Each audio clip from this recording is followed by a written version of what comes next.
These highlights of the SPAR Women's Challenge Tshwane incorporating the SPAR Grand Prix are proudly brought to you by SPAR in association with Athletics South Africa. Welcome to the nation's capital, Tshwane, and the third in the series of the 5 SPAR Grand Prix races in 2024. With entries capped at 15,000, it is the biggest SPAR race of the year, attracting women of all ages and athletic abilities. The atmosphere was festive, exciting, and full of joyful noise at the start. Running legends like Blanche Muila, Judy Bird, and Francis van Blerk were all smiles, while double Olympic gold medalist Caster Semenya was running the first 10-kilometer race of her life. The race launch was a glittering function on a chilly autumn evening, celebrating the race theme of Choose You. A marimba band welcomed the guests, including race favorite Glenrose Tlaba. Current Olympians Sean Oldknow and Yvette van Zyl were all there together with former Olympians LJ van Zyl, Caster Semenya and Renee Karma. The iconic SPAR to You van is an electric vehicle that demonstrates SPAR's alignment with global efforts to combat climate change. Ralph Rajagopal, SPAR North Rand marketing executive, welcomed the guests. Just an incredible highlight every year for us. It's just incredible to be here tonight. The race is really one of the top events for us. It drives what our values are around driving women empowerment, and such an amazing race that touches so many lives, and that's what it's about. You know, it's uplifting communities, uplifting women, and really making them feel that this year is about choosing themselves, and that's why the theme is Choose You. SPAR to me isn't a grocery store that I go to and get my groceries from. It's part of family. It represents family for me. SPAR has been part of my life when I started playing my international netball career and my national netball career, even provincial netball career when I started back in the day. They were part of that, and it's a journey. It's not about where the destination where we are now today. It's about the whole how many years that SPAR supported women in sport. It's how SPAR supported me as a person, and now I can give it back. I can pay it forward and say, you know what, SPAR, you've done so much for me, and it's an honor to be a part of the SPAR family, and now I can pay it forward, and I'm representing not just myself, I'm representing SPAR, young women, and all of South Africa. You know, the race gives us an opportunity to support local charities, one of them being the Smile Foundation, and it's really great that we can get involved through the proceeds of the race and support these charities that do such great work in the communities. And again, just touching the community, getting involved, and we at SPAR are really committed to driving communities in every area that we trade in. So quite a special thing for us to do, and the race is really the highlight of what drives that. With the excitement and glamour of the launch a thing of the past, it was time for the race to start. On a warm Saturday afternoon, 6 days before National Women's Day, they were ready. Ahead of them lay a challenging up and down hilly course through Centurion suburbs. Glenrose Tlaba took an early lead as the massive runners crossed the start line. Multiple SA champion over various distances, Tlaba has the overall SPAR Grand Prix title in her sights this year after having to settle for second place behind Ethiopian Tadu Nare last year.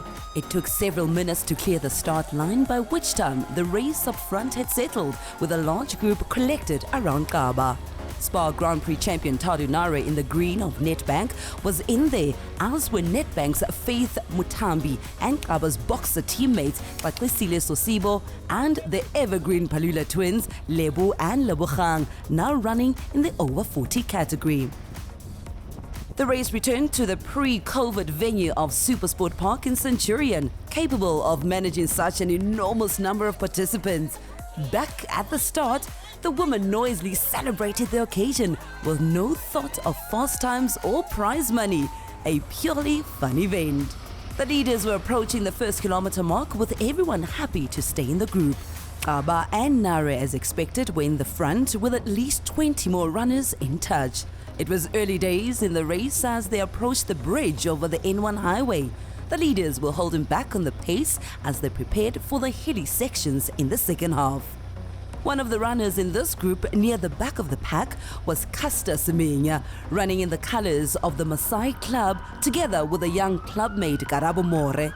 This was Caster's first ever 10K road race. For me, it's all about growing the sports, making sure that people that look up to me, they see me often in sports. I like challenging myself, but look, the race was fantastic. It was great to see, my athlete run, from the front, seeing her doing what she does, good. But I think it's all about, celebrating all women that are here. Congratulations to each and everyone who have completed the race. And yeah, it was just all about getting the feeling of being outside, my comfort zone, doing something that, I've never done before. Apart from sponsoring women's road running, SPAR is also the sponsor of the National Proteas Netball team. We caught up with Jenny van Dijk, the new national netball head coach. Jenny, who lives in Tshwane, is also a SPAR Challenge ambassador. She explains her love for netball, what it means to be coach of the national team, and her plans for the sport. I know that I had talent. I was physically strong. I was bigger than the rest. But I also know that I had this will that I wanted to succeed. So I think that played a very important role. And thirdly, I was always busy because I had a brother and a dad, and all of them loved sport. I was always busy playing sport. In my grade 11 year, I was already invited to national camp. And I was one of the youngest players ever in grade 11 to join a national group at camp. It was terrible. They were so good and I was totally out of my depth, but I loved every moment of it. I moved into my matric year, and the second match that we played for the season, I fell on my shoulder and my whole shoulder ripped out of its socket. That next weekend, I played on the one side of my body. It was a brilliant game with one hand. And then I landed, twisted, and I had a big knee, an ACL knee. And in 2 weeks, I had 2 major injuries. And I felt this dream was going to slip away. So that I really worked hard in my matric year to rehab and to recover and to make sure that I do everything that I can to get back onto court. And Tix came on board and they said, you know what, we're going to give you a bursary anyway. And you just come in and you play. And that year was actually my best year of netball. As a 18-year-old, I made it all the way to what we would call now the Bulls or the Jaguars 18. And I played my heart out, and then I moved into the S-under-21 team, played the S-under-19 team, S-under-21 team, and actually made it into the national squad. I really wanted to become a Protea player. And then after 7 operations, it was just at a stage I just knew I had to make a call because my body wasn't working with me. And then immediately I moved over to become a coach, and I just realized that that was my purpose all along. The very first camp, I actually came in as an analyst. Back then, we didn't have allocated analysts, and because of the expense of that, I taught myself, I went through all the necessary training to be able to analyze my own matches, to save money, to save cost. So I knew how to work with the programs, and I knew how to get all the coding done. And I know how that actually elevated me as coach to understand and really understand the workings in netball behind the scenes a lot. I was always there at camp. I was always learning at the national camp because Norma allowed us to come into camp, to sit and to watch. And that was such an important part for me. So wherever the camp was based, the coaches in that area, even if you wanted to fly in, you could come in. And so I was always around. After my 5 wins with the Jaguars, the time came and they said to me, listen, yeah, it's time to give somebody else opportunity to do this as well. Not a lot of people know that Netball South Africa is behind me coaching Botswana. As a part of the World Cup Legacy program, they pick certain countries that we go out and help. And that was where the opportunity came. So they said to me, Jenny, you can do the TNL. You can do your national setup. You know exactly how to do that. You have very limited international experience, and that's what you need now. So it was a lot of fun, and it was a good learning experience for me. In my interview, Netball South Africa said to me, will you be able to deliver? And I said to them, Jenny van Dijk cannot deliver this alone. It's going to take everybody in netball to help us get to a better ranking, to get into a medal position, and to dream to play in that finals. And if we can play in the finals, guess what? We can win a finals. The one thing I do know is, from a national to that international arena, it's a very different story. None of the top 4 countries are saying, hey, let's wait for South Africa to catch up. And let's just give them a little chance to shine. They want to be the best as well, and they're also working towards their goals. And I also know there's a bit to get there. It's not just going to be like this. It's going to be up and down and up and down and up and down. It's going to be a bumpy ride. But I do believe in the players, the tenacity of our players. We have players with grit. We have players that really wants to make a difference. And we are South Africans, and I think, we're only coming to light now. We've become this nation that's got such a diverse culture, a bunch of hungry young people that wants to show the world what they are made of. If the Springboks can do it, if Trickers can do it, why not us? We don't have to look down, we don't have to look up to anybody. We can become that. We can play like the Aussies, we can play like the Jamaicans, we can do all of that, but that wouldn't be us. Once we get ourselves in a position where we work according to our strengths and the South African way of playing this game, I think we're going to have a phenomenal unit that's going to be highly unpredictable and probably a little volatile. Back to the race now, where the lead group has been reduced to 5. Glenrose Xaba, Tadunare, Decisive Sosibo, Karabo Mailula in the white vest and Nicola Janssen with a red cap. They crossed over the N1 highway and were moving under the Gautrain overpass as they approached the first water point. The pace was steady but undemanding, enabling Sosibo, Mailula and Janssen to stay in touch. Suddenly, the two favorites shifted gears and it became a typical SPAR Grand Prix race situation. Xaba and Nare have dominated proceedings for 2 years in the SPAR Grand Prix, and once again they started to pile on the pressure, leaving the other 3 runners some distance behind in just a few hundred meters. Behind the leaders, the battle for places in the top 5 continued. Karabo Mailula, running in Tux Club colours, was clear of Decisive Sosibo of Boxer, a regular SPAR Grand Prix top 5 finisher. Nicola Janssen was a further 40 metres back. This shows how quickly the status of the race can change. On this up and down route, the leaders now reached a lengthy downhill section where the pace was likely to increase. It's been a while since a Tux runner was in the top 5, and Karabo was keen to change that, but she still had the formidable figure of Decisive watching her from behind. The gap back to Janssen in 5th place had grown substantially in just a short time. Nicola Janssen was now on her own in 5th spot and looking relaxed on the downhill. Behind her, Lebu Palula Mzazi was in 6th place and the first over 40 runner in the race. Then came Madineo Mahloko, Millicent Nyaberi and Kami Prinsloo in 7th, 8th and 9th, before Lebogang Palula Lutuli and the pair of Maasai Club runners, Caster Semenya and Karabo More. Semenya was looking comfortable in her first long competitive road race. With 3 kilometers gone, they were still cruising at a pace of 3 minutes 45 seconds per kilometer. Up front, it was far from relaxed as Tadu and Glenrose played cat and mouse, and it looked like another classic SPAR Grand Prix contest was on the cards. We return to Challenge Ambassador Jenny van Dijk now. Her life is a very full one, including being the coach of the SPAR Proteas as well as a SPAR Women's Challenge Ambassador. On the domestic front, she is busy caring for her young son, CJ, still at primary school. She also has strong views on the gender-based violence scourge in South Africa.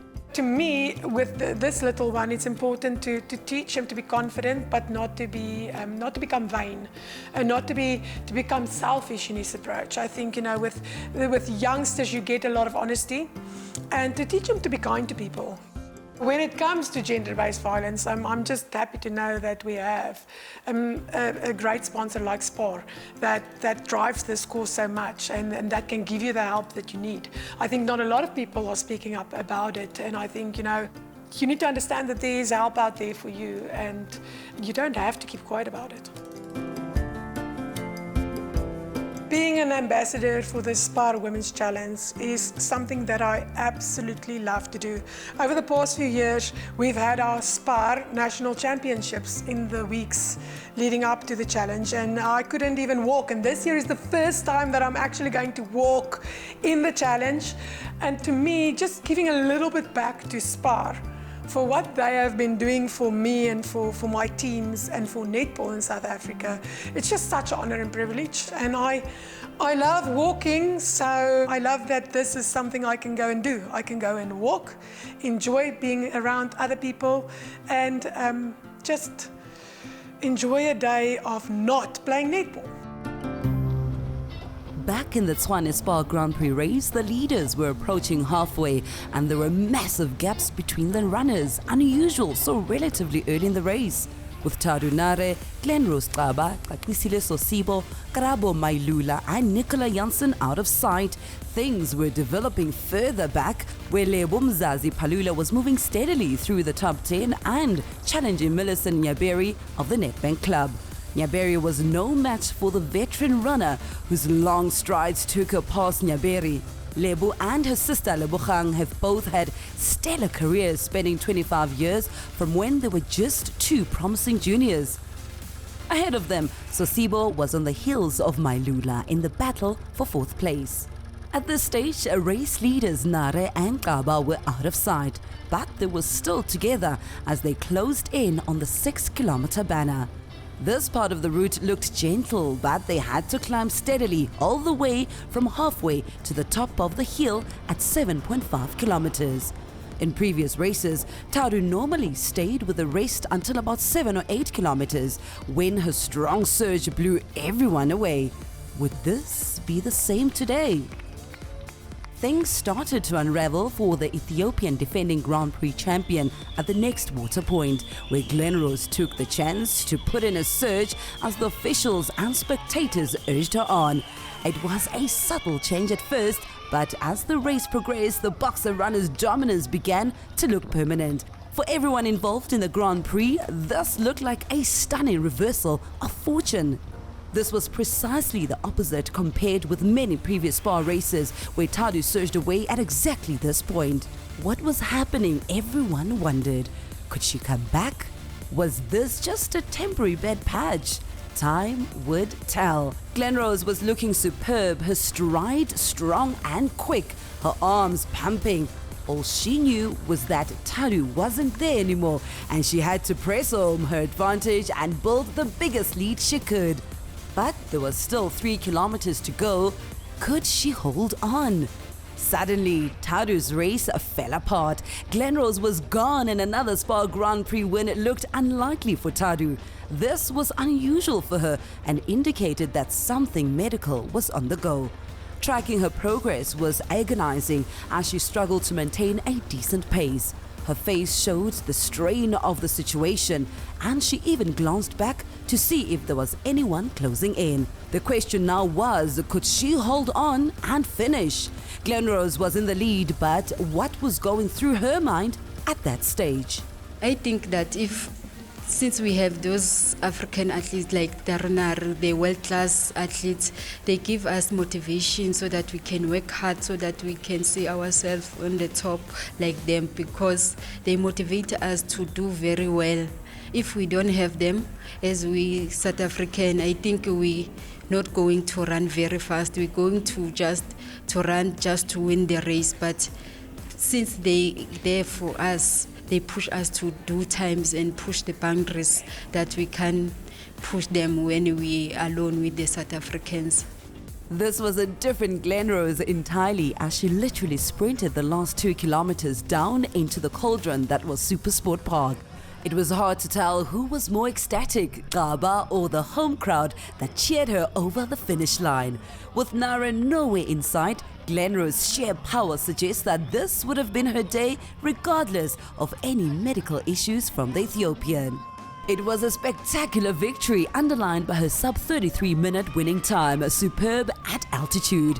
The Tshwane SPAR Grand Prix will be remembered as one of the best wins of her career when she laid down an emphatic challenge to Tadu for the rest of the 2024 Grand Prix. Bring it on. I'm very excited. My wishes came true actually. The plan is to win the Grand Prix SPAR because I sacrificed myself not going to the Africans so that I can give back to my people that support me, the people that look up to me, the young generation, being long time not winning the Grand Prix as South Africans. If I can win the Grand Prix, who knows who's next? Maybe it's another South African, the youngest one that was looking up to me. Tadunare finished a brave second. After being with Glenrose at 7 kilometers, she lost a full 2 minutes before the end, still managing to hold off the challengers from behind. It was clear that she was unwell and looked distressed at the finish. Even so, she was full of praise for Glenrose. It was a wonderful race, to be honest. Yes, I've had health issues, but I didn't want it to be a reason for me to get out of the race. So even though the pain was severe, it didn't stop me. I had to try the best that I can, and that's what I did. So I'm glad, actually. It's a win. It's a big win for me considering the situation.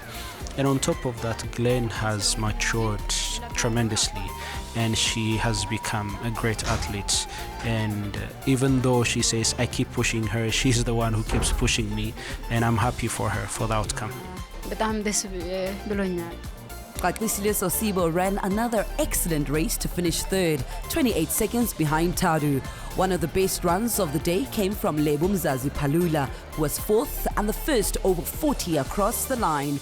Glenrose's sub-33-minute time was brilliant on the course. The second half took its toll, and Kami Prinsloo, Millicent Nyaberi and Madineo Mahluku came through strongly to make the top 8. Caster Semenya did well to finish 10th. The relatively slow times compared with SPAR's coastal routes underline the brilliance of Kaba's run. After 3 races, Glenrose leads the Grand Prix competition with 89 points, ahead of Kaklisile with 58. With 4 out of 5 races to score, Tadu still has 2 chances to reel in Glenrose. It's going to be a classic. Only 2 runners, Sonia Laxton and Grace de Oliveira, have previously achieved the milestone of finishing 100 SPAR challenges in their careers, and today 2 more joined that select group. The first was Durban runner Janine Carey, who was second over 50 in 43.25. 3 minutes later, Ronald Thomas, another over 50 athlete, crossed the line to score her century. If I think back, my first one, I think in 2006, around that time, and it was hard right back then as well, but I think the competition got harder throughout the years, and the competition is just getting stronger and stronger each year.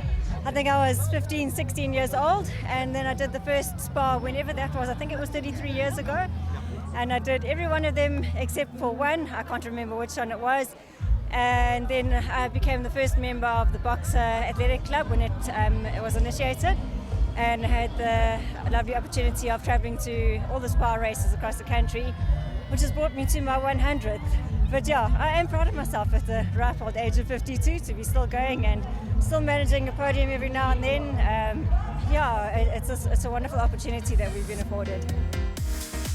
Vipka Skuman won the junior category in a fine time of 38.45 ahead of Jackie Kutzer and Stephanie Frescoeur, while the Palula twins grabbed top honours in the over 40s. Anne Stewart from Atlantic in Cape Town has made the over 50s her own this year, with a win by more than a minute over Janine Carey, while another regular winner, Judy Bird, cleaned up the over 60s by 5 minutes from Karen Broff and Grace de Oliveira. It was all fun and excitement at the finish as thousands of women crossed the line. Another good reason for all the excitement was the knowledge that all the entrants in the series this year over the age of 18 will be in line to win a Proton X50 motor car, a compact SUV that blends innovation and power and is valued at a whopping 450,000 rand. Then it was time for girl group Jamali celebrating their 20th birthday to entertain the crowds.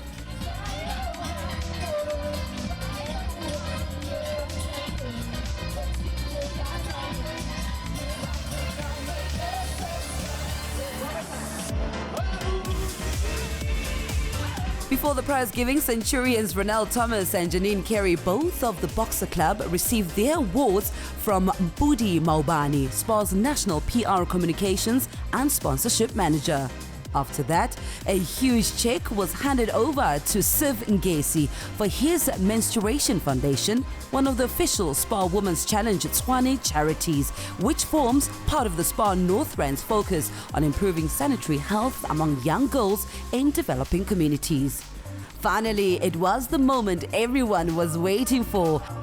as an over-the-moon glamorous Daba of boxer took to the podium to receive her accolades as a brilliant winner. The rest of the top 10 joined her as the crowd saluted a glittering array of running brilliance. With 2 more races in the SPAR Grand Prix still to come, the excitement is building as the athletes look to get their share of the huge prize pool of 2 million rand. The next race is in Gqeberha on Saturday morning, September the 21st. See you there.